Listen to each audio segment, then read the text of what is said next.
Nah, ada hadis yang sering kita dengar, hadisnya ada di riwayat Imam Tirmizi. Man syaghalahu zikri an mas'alati a'taituhu afdala ma uti as-sa'ilin. Siapa yang sibuk berzikir tidak sempat meminta, aku akan berikan dia apa yang lebih utama daripada orang yang meminta. Ini kelebihan doa. Bisanadina al-muttasil al-imam Abdul Qasim al-Kushairi qaddasallahu sirruhu qala ud'u rabbakum tadarruan wa khufyatan, ya. Dalam surah Al-A'raf ayat 55. Nah, ini yang saya suka dari kitab ini. Dia kalau nggak mulai dengan ayat, mulai dengan hadis. Dan ketepatan bab ini memulai dengan dua-duanya. Mulai dengan ayat, hadis. Inilah yang menginspirasi kitab Riyadhus Shalihin. Sebelum ada hadis dimulai dengan ayat. Pengarangnya kitab Riyadhus Shalihin siapa pengarangnya? Imam An-Nawawi. Jadi thariqahnya Imam Nawawi, thariqahnya Kushairi. Thariqah Imam Nawawi, thariqah Imam Kushairi, yang sudah kemudian dikembangkan oleh Imam Ghazali. Ya. Ayatnya surat Al-A'raf ayat 55, ud'u rabbakum tadarru'an wa khufyata, ya, wa khufyah. Mintalah kepada Allah dengan penuh tadarru', berarti ada adab. Jika engkau meminta kepada Allah, jangan ngeyel, jangan sok-sok penting, apa istilahnya, kita minta tapi intimidasi gitu, ya, itu nggak punya adab. Nah, maka kalau saya terjemahkan ini, mohonlah kepada Allah dengan adab. Itu apa adabnya? Dua, tadarru', khufyah. Tadarru'an dengan penuh kerendahan hati. Jangan bilang, ya Allah kan saya udah doa, kok nggak dikasih-kasih juga? Nah, nggak bakal diangkat. Kita aja digituin orang nggak seneng kok, ya kan? Kita nih, bapak nih ngasih proposal ke saya lupa buka proposalnya. Terus bapak ngomong, Tat, aneh kan udah kirim mbak ente, mana? Bisa nggak gitu? Mana? Kapan cairnya? Saya kalau ketemu gitu, lu siapa? Bukan pakai aneh ente lagi, ya. Kamu siapa? Udah minta, marah-marah lagi, intimidasi lagi. Yang boleh intimidasi yang punya, ya. Antum punya utang nih, boleh aneh ini. Oke. Itu yang disebut tadarru'. Dengan ini beda dengan tawadhu'. Tawadhu' kepada sesama makhluk. Kalau tadarru' menghinakan diri di hadapan Khalik. Tawadhu' merendahkan hati di hadapan makhluk. Ini beda. Tawadhu' dengan tadarru'. Tawadhu' dari kata tawadhu'a yatawadhu'. Wadhu'a, meletakkan egomu di depan makhluk. Kita ini kan masing-masing punya ego. Masing-masing punya ego. Kenapa seseorang mesti berguru? Karena di saat itulah dia meletakkan egonya. Maka antum yang hadir ini berarti salah satu egonya sudah dapat dikendalikan. Kan gengsi. Apalagi kalau ada yang ustadz di sini. Saya lihat ada wajah-wajah ustadz sih, ya. Sembunyi-sembunyi, gak usah sembunyi, orang tuh mengaji aja. Kita juga, aneh juga ngaji kok. Ini cara saya untuk ngaji, karena waktu kita untuk membaca sudah nggak ada, sok sibuk. Maka saya dalam taklim ngaji kitab, mengulang-ulang apa yang dulu pernah kita baca. Ini kitab dulu saya baca umur saya 14 tahun, ya.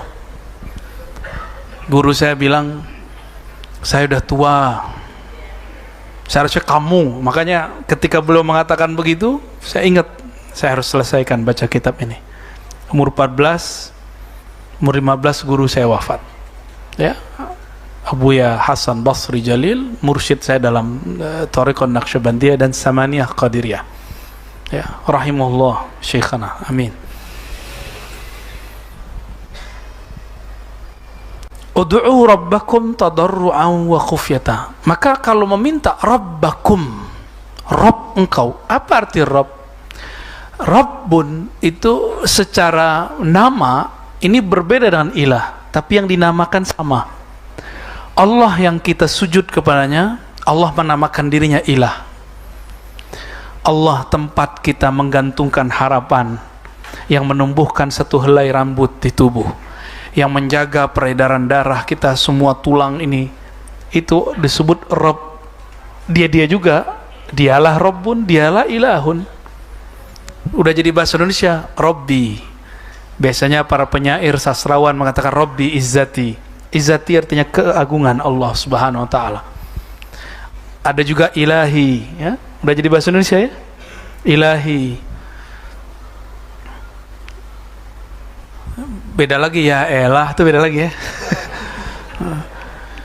Wa qala azza wa jal, wa qala rabbukum ud'uni astajib lakum. Surah Ghafir ayat 60. Allah berfirman, Tuhanmu berkata. Jadi saya sudah sampaikan di awal jauh-jauh hari, boleh menerjemahkan kata Rabb dan Ilah menjadi Tuhan, tidak masalah. Saya jamin dunia akhirat antum selamat, ya. Ini jaminan ilmu bahasa. Jangan pakai emosi dalam menerjemah sesuatu, pakai ilmu. Karena kita nerjemah ke bahasa Arab, karena maka bertanyalah ke ahli bahasa Arab. Kalau kita menerjemah ke bahasa Indonesia, bertanyalah ke ahli bahasa Indonesia. Jangan buat-buat kamu sendiri, ya. Kata kawan tidak boleh terjemahkan ilah menjadi Tuhan. Ya salam, itu kamu dari mana bro? Ya, orang Arab mau musyrik mau mukmin nyebut Tuhan itu ilah, ya. Kalau Tuhannya banyak, alihah, Tuhan-Tuhan. Gods-nya itu ada S-nya. Ini gak ada masalah. Cuma sok-sok ingin memurnikan akidah tapi nggak ngerti ilmu bahasa, ya. Wa qala rabbukum, berkata Rabb kamu, Tuhan kamu, ud'uni astajib lakum, serulah aku, panggillah aku, niscaya aku menjawab seruanmu, panggilanmu. Dengan apa kita memanggil seseorang? Dengan namanya tuh bukan namanya. Pakai oi, oi, oi, gitu nggak? Oi Tuhan, gitu. Nggak begitu. Maka pakai tadarru wa khufyah. Khufyah itu dengan suara yang lirih, yang manja. Jadi terjemahan khufyah ini saya sangat suka dengan kata ini beberapa hari ini. Kata-kata manja dari seorang hamba, lirih, khufyah, khafi, ya. Penuh kelembutan. Jadi minta tuh jangan ngatur-ngatur Allah.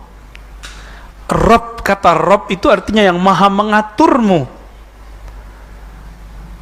Jadi apa salah satu makna dari kata Rabb? Rabbun, apa arti Rabb? Yang maha mengaturmu, maka jangan atur-atur Allah. Jadi sebenarnya di kata Rabb itu sudah selesai masalah kita. Rabbi, itu sudah selesai itu.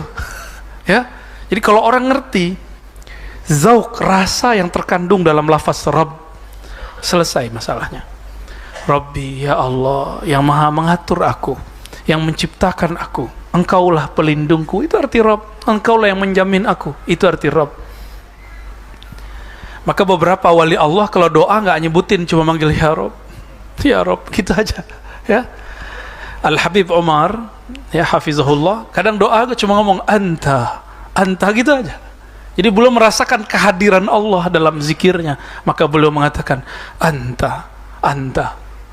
Ini kan zikirnya Sayyidina Yunus ketika dilempar ke perut ikan, ketika mengatakan la ilaha illa anta, ya Rabb, tidak ilah yang berhak disembah, tiada Tuhan yang berhak disembah kecuali engkau. Terasa hadir oleh beliau. Hilang la ilaha illa, sisalah anta, anta. Begitulah kata-kata yang muncul dari Al-Habib Umar, ya. Saya ingat itu lewat video aja kita merinding, bagaimana kalau ketemu, ya. Nah, dan orang kayak Al-Habib Umar nggak pernah membalas kritik kelompok yang ngeritik kita, yang membid'ahkan kita, itu perlu nggak pernah balas. Saya kan membalas, Pak, ya. Kita punya hak jawab dong. Ya. Itu beliau aja masih diserang setiap hari. Dianggap Habib apaan, Habib PA, Habib bid'ah, Habib khurafat.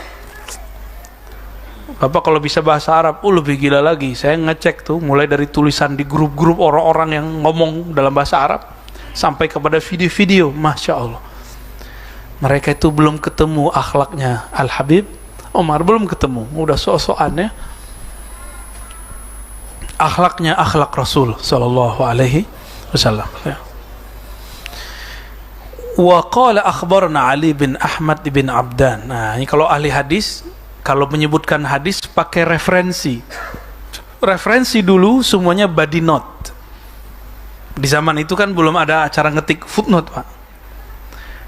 Karena tidak langsung ketemu Nabi, nggak bisa langsung, kita langsung aja ke Rasul, nggak bisa. Maka mereka menyebutkan namanya sanad atau sila. Selevel Imam Kusyairi, beliau masih mengatakan akhbarana, aku berguru kepada Ali bin Ahmad bin Abdan. Ali bin Ahmad berguru kepada Al-Basri, Abul Husain Al-Basri. Beliau dari Al-Audi, beliau dari Kamil, beliau dari Ibn Lahia, beliau dari Khalid bin Yazid, beliau dari Sa'id bin Abi Hilal, dari Anas bin Malik radhiyallahu ta'ala anhu. Ini namanya apa? Sanad. Ya. Nggak bisa ngulangin kan? Nggak apa-apa ya, itu cukup saya aja yang ngapalin. Qala Rasulullah SAW, ad-du'a mukhul ibadah. Doa itu adalah muh apa arti muh? Sumsum otaknya ibadah. Maka ibadah itu kalau dicek dari awal sampai akhir pasti isinya doa. Allahu Akbar. Habis takbir ngapain? Kita baca doa iftitah doa. Coba baca Al-Fatihah. Doa enggak? Al-Fatihah itu mengajarkan adab-adab berdoa. Pertama baca auzubillah, yang kedua sebut nama Allah, ketiga puji Dia. Kenapa di atas sudah ada Rahman Rahim, di bawah ada Rahman Rahim lagi? Rahman Rahim yang kedua itu menunjukkan pantulan kasih sayangnya kepada baginda Rasulullah sallallahu alaihi wasallam. Maka Ar-Rahmanir Rahim itu adalah kasih sayang Allah yang Allah taruh ke dalam kalbu Rasulullah sallallahu alaihi wasallam. Maka siapa yang ingin didengar doanya, ingin dipandang zikir-zikirnya, maka hadapkanlah hati kepada Allah melalui cinta kepada Rasulullah SAW. Hanya cinta kepada Rasulullah pintu menuju Allah Subhanahu wa ta'ala. Kalau nama kita tidak ada di kalbu Nabi, Allah nggak pandang. Oleh karena itu, seorang Muslim jika ingin menjadi wali Allah, mesti menjadi Abdurrahman, Abdurrahim. Ya, baru ya. Maka Abdurrahman Abdurrahim itu bagi saya itu adalah solawat kita kepada Rasulullah sallallahu alaihi wasallam. Baru doa, iyyaka na'budu wa iyyaka nasta'in. Ihdinas siratal mustaqim. Coba perhatikan, ini doanya enggak minta duit. Doanya minta apa? Ya Allah, tunjukkan kami jalan yang istiqamah. Bukan lurus, Pak, jalan tol itu. Mustaqim, istaqama yastaqimu. Ya, istiqamatan fahuwa mustaqim. Mustaqim itu jalan yang selalu berusaha tegak, lurus, berusaha, karena ada lafaz alif sinta, berusaha mencari kestabilan, kelurusan di hadapan Allah Subhanahu wa ta'ala. Maka lafaznya pakai istiqamah, menunjukkan ada usaha. Ini nggak boleh GR kita ini. Ya. Nah, ini kalam daripada Allah mengajarkan kita. Jadi kalau minta, jangan minta duit, mintalah syukur. Itu namanya siratan mustaqim. Siratal mustaqim itu jalan yang lurus, syukur. Mintalah syukur kepada Allah. Antum gak usah minta zikir yang banyak, mintalah supaya dibantu berzikir. Jangan minta suci, gak mungkin, kita ini bukan hamba yang suci. Mintalah taubat nasuha. Jangan minta supaya jadi malaikat, wallahi tidak akan bisa. Antum kira nih aneh ustadz nih, aneh lebih banyak dosa dari antum, karena aneh tahu melakukan, antum nggak tahu, nggak apa-apa. Kayaknya ada yang lebih tahu dari aneh nih, dosanya lebih gede. Jadi jangan dikira orang-orang yang selama ini kita anggap orang suci, orang bersih, itu suci, enggak, dia sama kayak kita. Ya. Jadi kalau nanti kita menemukan kekurangan di orang-orang yang kita anggap guru, berarti dia benar seorang guru, dia bukan nabi. Kalau antum ketemu guru nggak pernah maksiat, nggak pernah salah, jangan-jangan dia bukan orang, tapi malaikat lagi menyerupain. Ada nggak orang begitu? Nggak ada. Ya. Ad-du'a mukhul ibadah. Doa itu inti dari semua ibadah, ya. Doa dalam bahasa Arab diartikan menyeru. Menyeru mesti kepada sesuatu yang jelas ada, maka panggillah dia. Jadi doa itu memanggil, panggillah dia dengan namanya. Doa juga bisa diartikan berkoneksi. Jika kita hendak berkoneksi, menelpon seseorang, nomornya harus pas. Betul. Kita mau nelpon seseorang, kita nggak dikenal sama dia, dia angkat nggak? Paling dia bilang, siapa nih? Aku, matiin sama dia ya. Harus tawasul dulu. Saya muridnya si Anu, diminta untuk datang. Oh ya udah datang. Gitu Pak. Itu baru hukum manusia. Adab-adab kepada manusia itu diturunkan daripada adab-adab ketinggian kepada Allah Subhanahu wa ta'ala. Makanya disyariatkan tawasul di situ. Tawasul bukanlah meminta kepada makhluk. Tawasul itu beradab kepada Allah karena kita kenal Allah lewat makhluk. Itu bedanya ya. Ya Allah, kami ini muridnya Syekh Abdul Qadir Jilani, pengikut Syekh Abdul Qadir Jilani. Ya Allah, kami ini pengikut Syekh Naqsyabandi. Ya Allah, kami ini pencinta Ahmad Tijani. Ya Allah, ya Allah, ya Allah. Sebutkan itu. Ahmad Rifai, Idris Al-Idrisi, As-Sanusi, Burhami, Dusuki, sebut semuanya. Samani. Ya Allah, kami ini semua mencintai kekasih-kekasih Engkau. Allah lihat, ya, sahih-sahih ente diterima kita ya. Kalau nggak ngantri kita Pak, ya. Di akhir zaman ini sudah digabung semuanya kepada satu nama, Al-Imam Al-Mahdi. Ya. Jadi kalau doa, kirim Fatihah untuk Al-Imam Al-Mahdi. Siapa tahu umur kita panjang kita bersamanya. Amin ya Rabbal. Sering-sering dari sekarang bangun komunikasi, baca Al-Fatihah. Supaya nanti beliau datang. Sekarang sudah ada. Ya, karena Dajjalnya sudah, menurut saya sudah zahir, ya. Terus kita berkoneksilah dari sekarang, mulailah mengajak diri ini berbicara. Istafti qalbak, berkoneksilah dengan kolbumu. Ini kalam Nabi, hadis Imam Tirmidzi, hadisnya sahih. Hanya orang-orang yang berkomunikasi dengan dirinya bisa selamat di akhir zaman, karena nanti sudah nggak ada telepon. Terus antum mau ngomong sama orang pakai apa? Harus pakai kolbu. Kita di sini, dia di mana? Nanti kita kolbu, kita ngomong, tunggu saya di sana. Tunggu. Ya, ini ngajinya kita kan masih siang, masih sore nih ya. Nanti latihan ngaji tengah malam. Kenapa harus ngaji tengah malam? Itulah gerilya Rasulullah ketika beliau awal membangun Makkah, tapi gagal. Maka beliau mundur ke Madinah, mundur untuk maju. Kapan Rasulullah buka majelis? Orang udah tidur, kafir Quraisy tidur, baru bangun. Benar.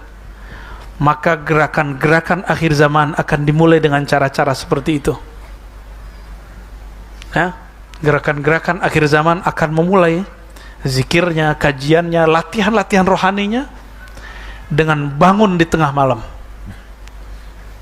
Bukan hanya zikiran kita nggak kuat Pak. Antum 15 menit aja udah ngantuk-ngantuk, matanya merem, mulutnya kolmat kamit, pikirannya udah tidur. Tahu-tahu tasbihnya udah berapa aja kan, jatuh. Pengalaman tuh ya, bukan aneh yang ngomong ya. Wad du'a miftahul hajah. Kata Imam Al-Qushairi, doa itu pembuka hajat, kunci pembuka hajat. Wa huwa mustarwahu asbah ashabil faqat. Doa itulah yang membuat orang-orang yang punya masalah dapat rehat. Ini penting sekali. Antum gak akan bisa rehat ngadu ke bos, gak akan bisa tenang ngadu kepada makhluk, kepada teman, gak akan tenang. Hanya dapat mengadukannya kepada Allah SWT. Mau urusan duit, urusan keluarga, urusan jodoh. Ikut nih komunitas biro jodoh, ya belum tentu juga, ya kan? Ikut kerjaan ini itu, belum tentu. Dunia ini gak menentu, karena dunia ini memang diciptakan Allah tidak menentu, fana. Jangan meminta kepastian dari dunia, mintalah kepastian daripada Rabbud dunia, pemilik pemilik dunia. Wa malja'ul muttarrin, doa itu adalah tempat larinya orang-orang yang sedang kepepet. Nah, ilmu kepepet tuh. Maka kita udah ketemu beberapa orang ahli Thariqat Al-Kepepetiyah.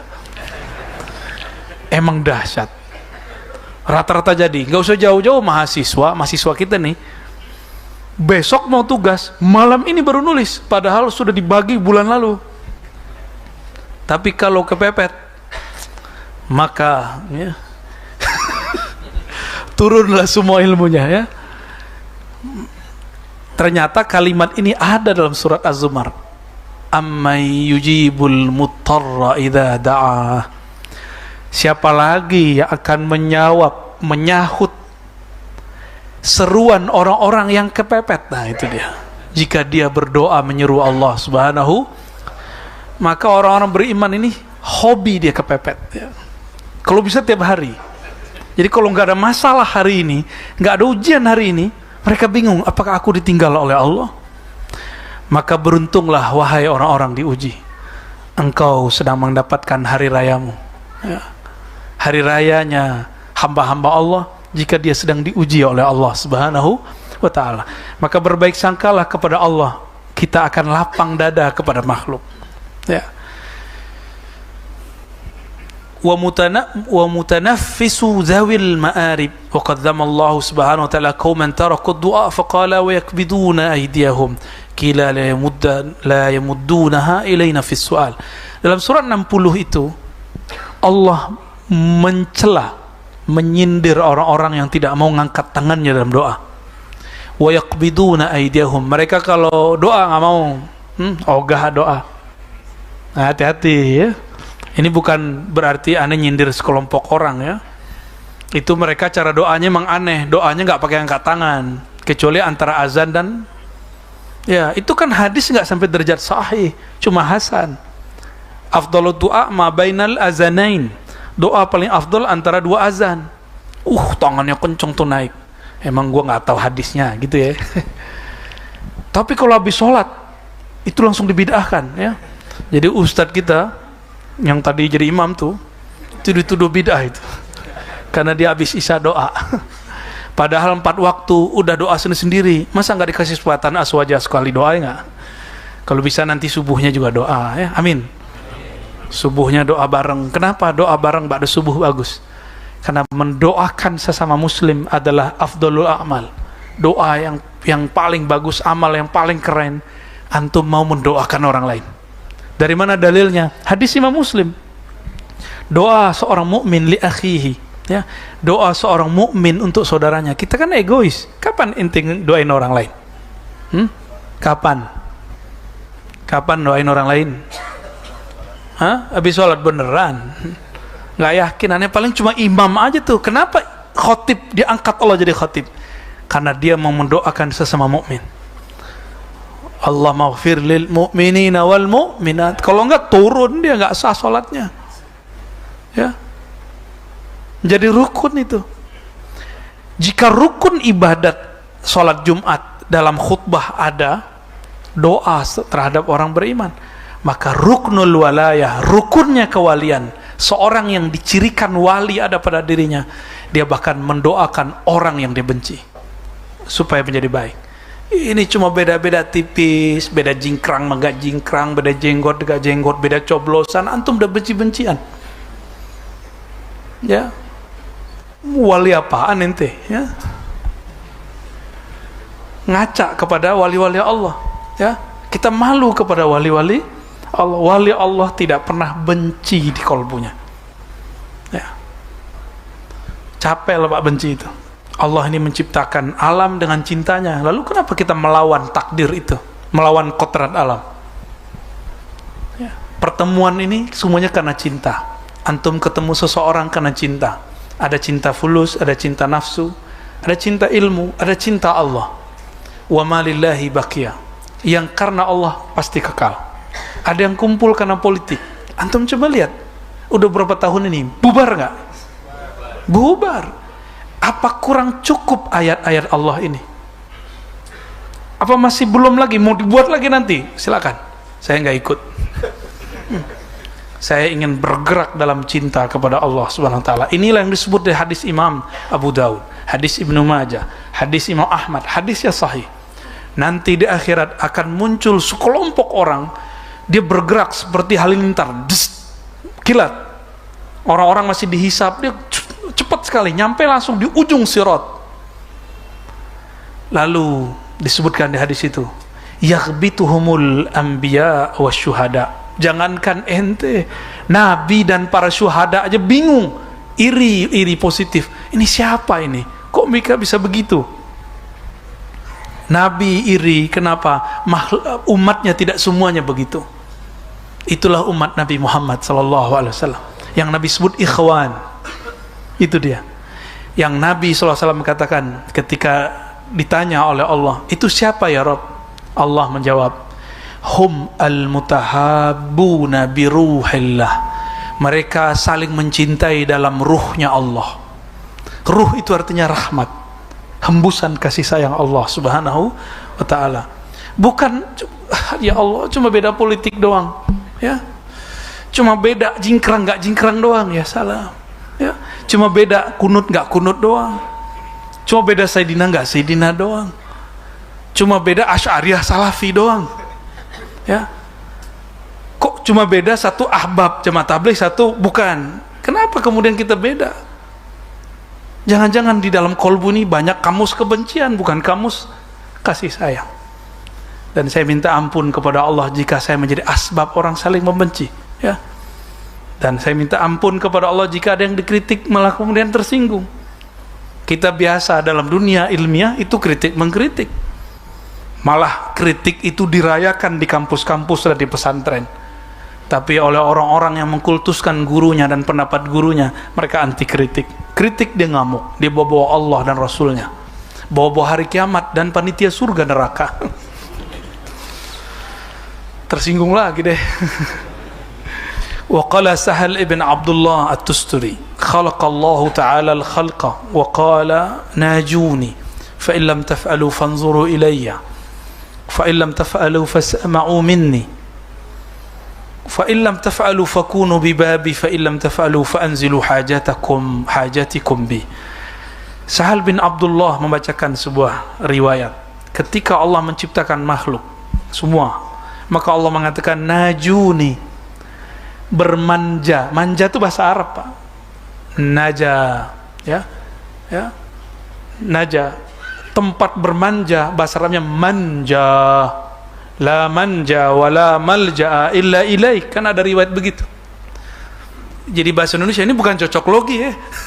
Ini asli. Ini tanda kalau kita ngutang sama habaib ini banyak. Ngutang sama orang Arab banyak, ya.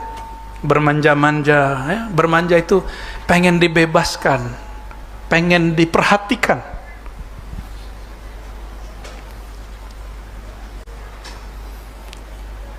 Najuni, maka bermunajatlah kepadaku. Jadi akhirnya jadi bahasa Arab munajah. Mim itu disebut masdar mimi. Mim itu aslinya nggak ada, asal katanya najah. Maka ada nama orang Najiyah, najah. Ya, kalau najah pakai H kecil artinya kesuksesan.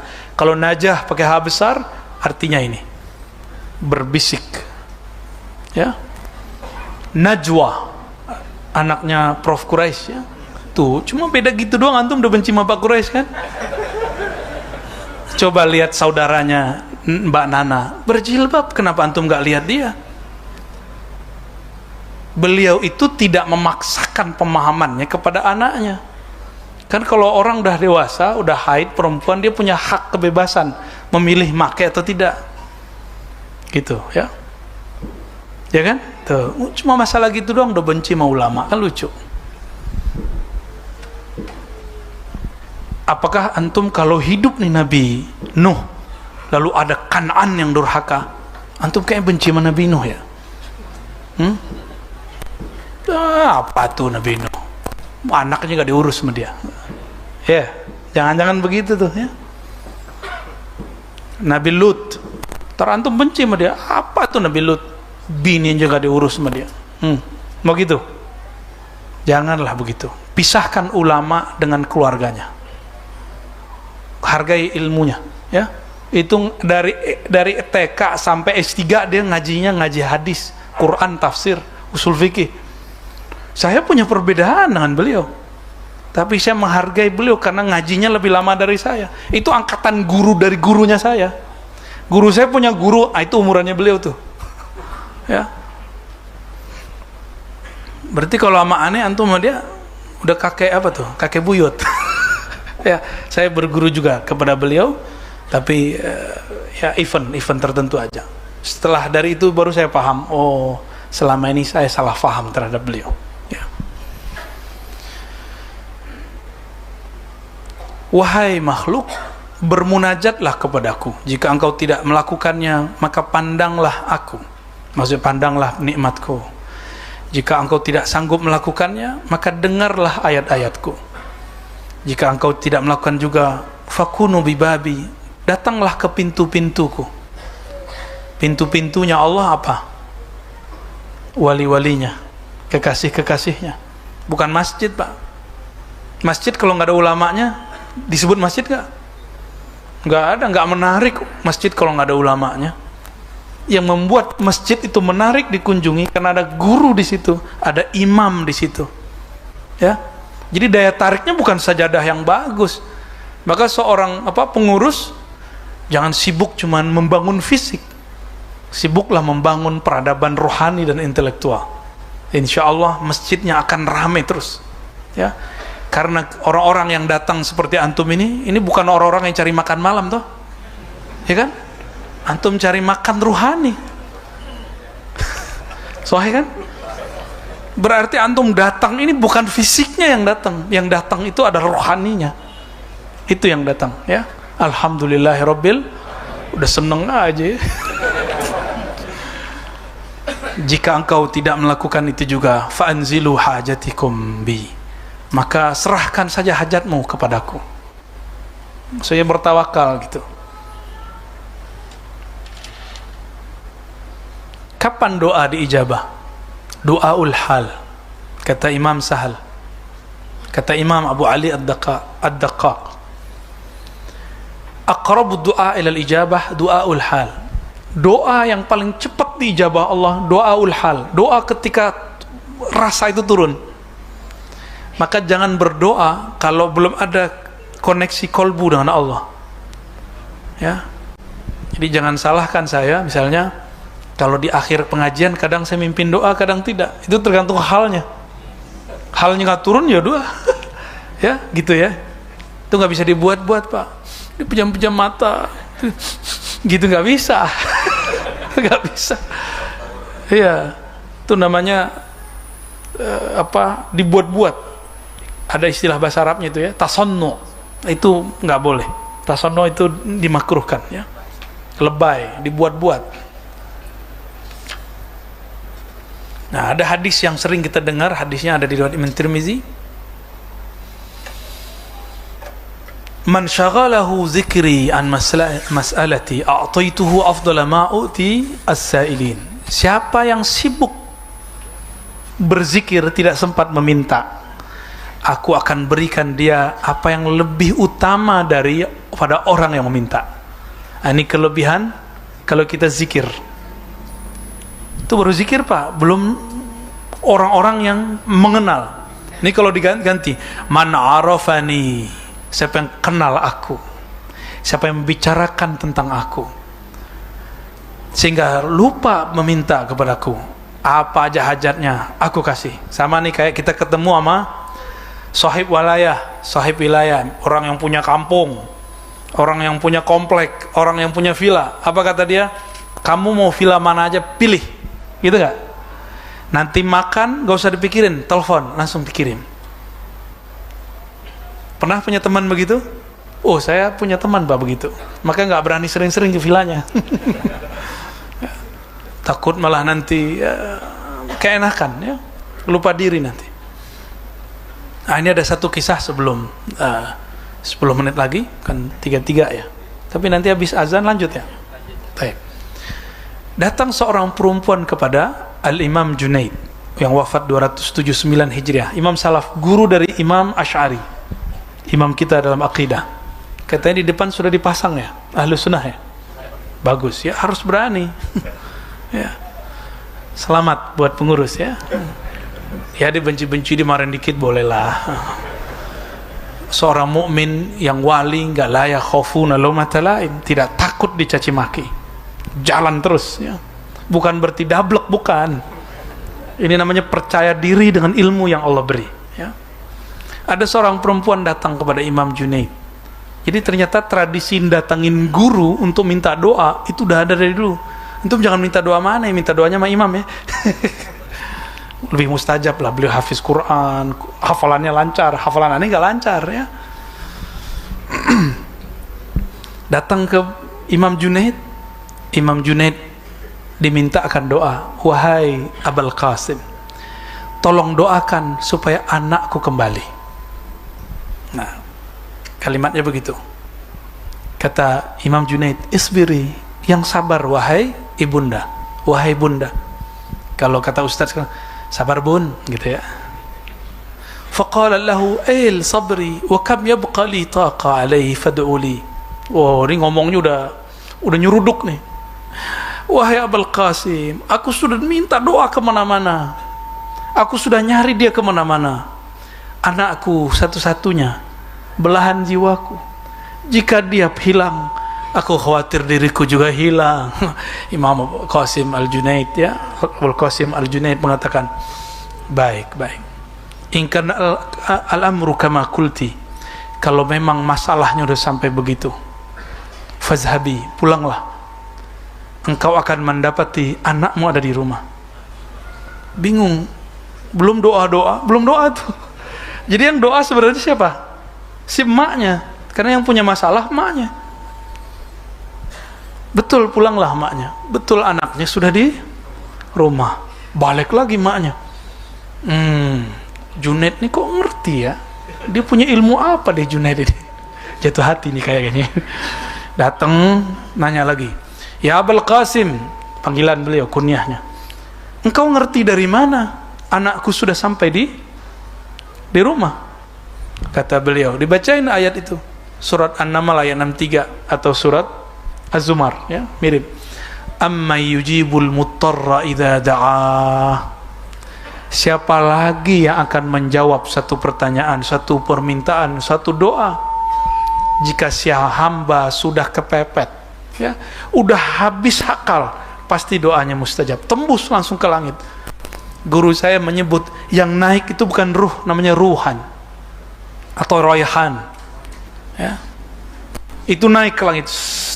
Itulah yang naik ketika ada orang dizolimi dan ketika orang kepepet. Saya pernah cerita, ada ibu-ibu juga, suaminya udah divonis oleh dokter bakal mati beberapa hari lagi. Dia mengatakan, ya Allah, Engkau maha tahu hambamu lemah, aku hambamu. Sujud dia, sholat duha 12 rakaat. Nangis, aku belum siap ditinggal ya Allah. Wah, manja-manja dia sama Allah ya. Bangun dari sujud, assalamualaikum. Suaminya bilang, Dek, Neng, kamu ngapain kok nangis-nangis? Kira-kira gitu. Jadi orang kalau udah kepepet, Allah nggak tega. Jadi antum itu belum kepepet aja tuh ya. Udah kepepet, nggak tahu cara mintanya ya, panik, namanya stres. Inilah yang disebut tadi kalimatnya, doa itu adalah jalan satu-satunya orang-orang kepepet. Maka orang yang tidak mengerti doa, dia akan stres. Inilah rahasia doa, ini nggak disebutkan di kitab. Jadi ini rahasia min asrarid doa ya. Salah satu rahasia doa dapat membebaskan seseorang dari stres. Antum nih yang stres-stres nih, wajah-wajah stres kan ini, bekas-bekas pandemi. Karena nggak kurang doa aja. Mengeluh itu kepada Allah. Ya Allah, ujian apa lagi ya Allah? Kalau Engkau mengujiku, jadikan aku tulus ya Allah. Udah gitu aja. Jangan minta sabar, nggak kuat kita. Ya, jangan minta. Orang yang bisa sabar kalau dia ikhlas. Jadi jangan bilang Allahumma ja'alni minas sabirin, nggak kuat. Ya Allah, jadikan aku orang yang sabar. Antum nggak akan kuat. Sabar ada batasnya kan? Allah menyebut dirinya As-Sabur, yang maha penyabar. Tetap aja Allah ada membatasi Dia tidak terbatas, tapi Allah membataskan itu. Disebut hukum. Allah memberi batas. Maka yang bisa merubah segala sesuatu adalah ketulusan, ikhlas dan ridho. Ya, ini setiap hari ke depan kita akan banyak ujian. Coba tanamkan di hati, ya Allah, berikan aku ketulusan jadi hambamu. Orang kalau udah tulus, berarti dia sudah cinta. Kalau udah cinta, dicubit kekasih, balas nggak? Ya, ditonjok sama anak kita plok, balas nggak? Nggak begitu orang sama kekasihnya. Jadi kalau ada orang tengkar sama pasangannya, terus dia memukul dan membalas pukulan, jadi kalau yang ini sudah membalas, berarti cintanya sudah mulai berkurang. Ngata-ngatain, balas ngata-ngatain, itu kan pukulan juga, berarti cinta sudah mulai berkurang. Harus ada yang ngalah, ya. Sudah harus ada yang ngalah. Kita yang orang waras ngalah. Orang kalau emosi, cintanya ketutup, emosinya hilang, cintanya muncul lagi. Maka berbaik sangkalah kepada pasangan yang sedang emosi, ya. Teman lagi emosi, kita mikir ini kenapa gitu ya. Kita tahan-tahan diri, ya. Selesai masalah akan kembali. Kembali apa? Kembali mumet.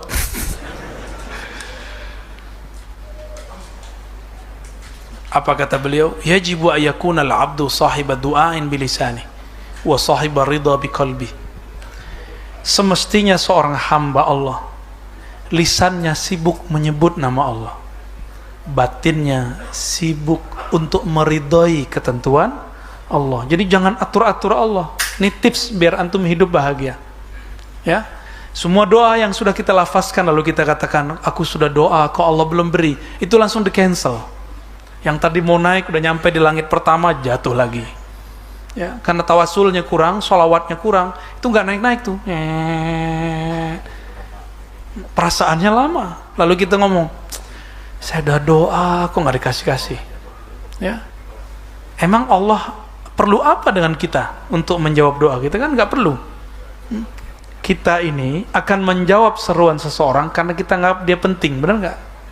Contoh, nih mohon maaf, udah pulang kantor atau lagi libur, tiba-tiba bos ngundang, datang kan? Karena antum punya kepentingan dengan si bos, takut dipecat, takut tunjangan dan proyek tidak dibagi-bagi. Lalu ada orang bertanya, kapankah doa mustajab? Saya mau tanya, doa di sini, doa di Mekah, Tuhannya sama nggak? Terus kenapa antum kalau doa itu mesti ke Mekah dulu? Ini kalau udah pandemi gini nggak mustajab dong doanya. Gimana? Pertanyaan begitu bikin sadar nggak? Tuhan di sini, Tuhan di Madinah, Tuhan di Al-Quds, Tuhan di kuburan, Tuhan di mana aja sama. Allah Subhanahu wa Ta'ala. Maka seharusnya rasa kita meminta di mana saja itu sama. Seharusnya itu yang disebut arif billah, orang yang kenal Allah. Karena kita ini tidak semuanya betul-betul mengenalnya, maka perlu kondisi. Tadi kepepet, ya. Intinya doa mustajab kalau orang kepepet. Nah, kepepet ini ada cara-caranya. Ada yang pakai zamani, ada yang makani. Pakai saat lagi susah, lagi banyak masalah, lagi pandemi awal-awal. Sekarang kan udah jarang lagi orang doa yang kayak dulu. Ya, doa-doa kayak jerit-jerit kayak dulu tuh udah jarang. Udah jarang sekarang. Dan antum coba tanya, ada beberapa orang yang menjerit kepada Allah, tiba-tiba di depan rumahnya ada sesuatu. Ada, tiba-tiba. Sekarang kan ajaib.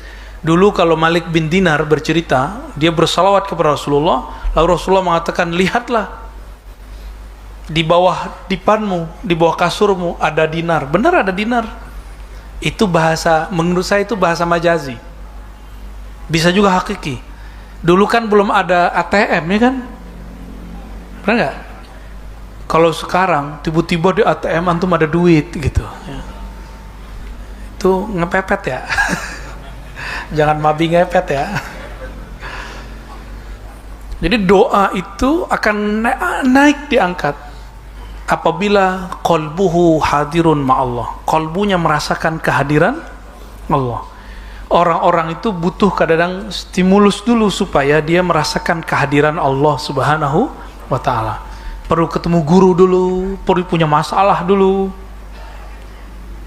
Kalau begitu antum punya masalah aja tiap hari, ya, biar doa terus tiap hari mustajab. Kalau orang kenal Allah, bagi dia sama, ada masalah nggak ada masalah, dia mintanya sama. Datang kepada Allah, tidak nunggu ada masalah. Ini ada kita punya teman nih, dia hanya datang kalau lagi butuh. Kira-kira kalau besok-besok dia datang lagi, antum bukain pintu nggak? Kalau dia nelpon lagi, diangkat nggak teleponnya? Kayaknya blok ya tuh. Ente kayaknya suka ngeblok ya. Kejujuran. Ini ada kisah panjang sebenarnya yang nanti kita ceritakan di waktu yang lain. Tapi saya ambil kisah yang pendek.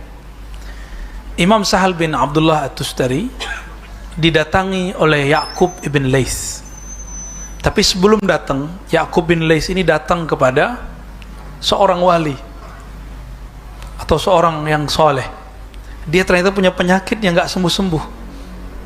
Minta doa ke ulama mana aja, cuma ada satu yang ngomongnya pedas. Di kampungmu kan ada wali, kok gak minta ke dia? Ditanya, siapa wali di kampung saya? Sahal At-Tustari. Maka datanglah dia ke sana, sampai ke Imam Sahal. Imam Sahal bilang, wahai Tuan Raja, bagaimana mungkin doamu mustajab? Bagaimana doaku diterima oleh Allah, sedangkan di penjaramu masih banyak orang-orang yang tidak bersalah engkau masukkan. Di pasar banyak orang-orang yang tidak mesti bayar pajak, harus bayar pajak. Dia dizolimi oleh preman-preman. Kira-kira begitu kalau dibahasakan. Bagaimana doamu diangkat, sedangkan kau membiarkan kezaliman di sekitarmu. Akhirnya beliau setiap hari mempercepat persidangan dan membebaskan orang dari semua tuntutan, terutama yang dizolimi ini. Barulah beberapa hari penyakitnya hilang. Ternyata di antara yang dizoliminya berdoa, ya Allah, saya dizolimi oleh Tuan Raja, tolong aku serahkan nasibnya kepadamu. Kalau udah begitu doa gawat, Pak. Tapi kalau antum doa hancurin dia, itu belum tentu Allah terima. Tapi kalau kita bilang, ya Allah urus tuh orang, langsung Allah gecek itu orangnya. Kira-kira begitu, Pak. Sudah mau habis. Inti dari teks ini bahwa jika berdoa, doalah dengan dua adab. Ud'u rabbakum tadarruan wa khufyah. Doalah dengan adab. Adabnya cukup dua, merendahkan hati. Lalu yang kedua khufyah, sampaikan dengan lirih, bermanjalah. Jangan intimidasi Allah, jangan atur-atur Allah. Allah sudah tahu hajat kita semua. InsyaAllah nanti jam 8 atau lewat ya, setelah istirahat sebentar, kita lanjut kajian sahih, kajian hadis Sahih Muslim insya